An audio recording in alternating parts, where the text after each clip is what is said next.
Welcome to our review for Speed Racer, the video game for PlayStation 2. We all watched as he put it all on the line and reminded us why stunt racing is the greatest sport in the world.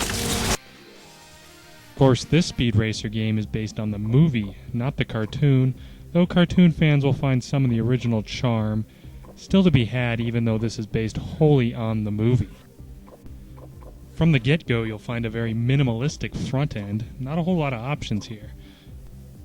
Beginners could jump right into the tutorial mode, which is basically a series of driving tests just to get you familiar with the racing on hand. These tutorials are short and sweet and seem to get right to the point, but don't seem to do a lot for the beginning gamer or experienced gamer, and most of you will want to hop right into the championship mode. From the beginning, there isn't much to choose from. You got one championship series, one class, and the first series consists of 2 races. You could also only pick from 5 initial drivers. Before each race, you review your alliances and rivals. You could choose to accept other alliance requests, or you could request another racer to be your ally. The prince will aid you. Do not refuse. You're not quick enough to ride with lightning. I wish to win. We could help each other. I'll explain a little more about this later.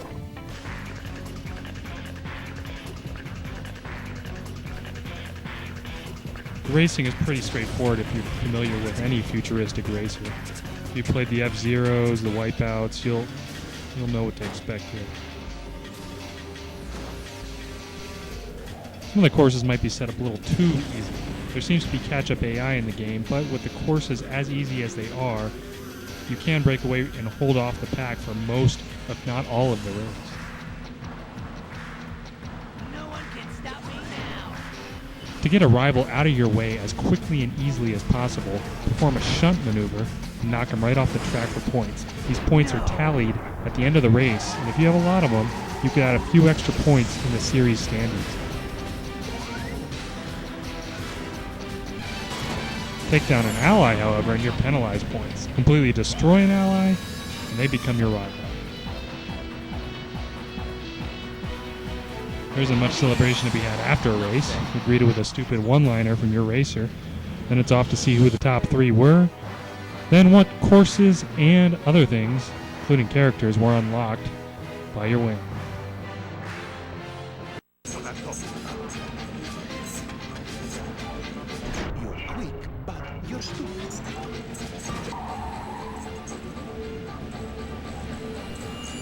The racing at Speed Racer, the video game, can get frantic at times. It can be fairly easy to hold off the pack, but any little slip-up can cause a crowd.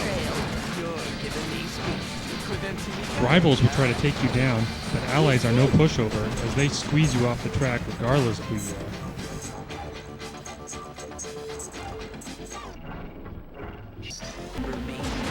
Cars also have a health meter, and if you let it go too low, it can easily get destroyed.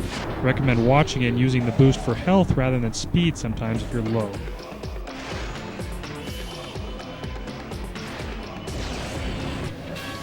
The courses all have a samey, sort of bland feel to them, and there's not much difference between any of them. Though every now and then you'll get an interesting jump or a cave or some sort of pattern, but they all seem a little bit too familiar.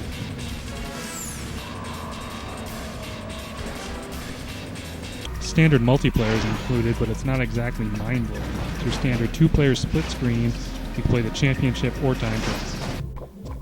Something this game is begging for is a little more variety, especially with the courses.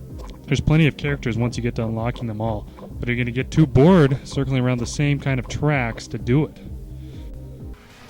Speed Racer, the video game, suffers from lack of depth and a first-generation PS2 look, also known as the budget game disease. If you haven't noticed, it's commonplace among these types of efforts lately. That said, at $20 or less, you can't go wrong. It's a fun game for the kids, but it is also entertaining and challenging enough to hold the attention of an experienced adult gamer. The gameplay isn't really broken, and it should hold your attention enough to give it a run from beginning to end. We give Speed Racer the video game a 7.0 relative to other PS2 budget game titles.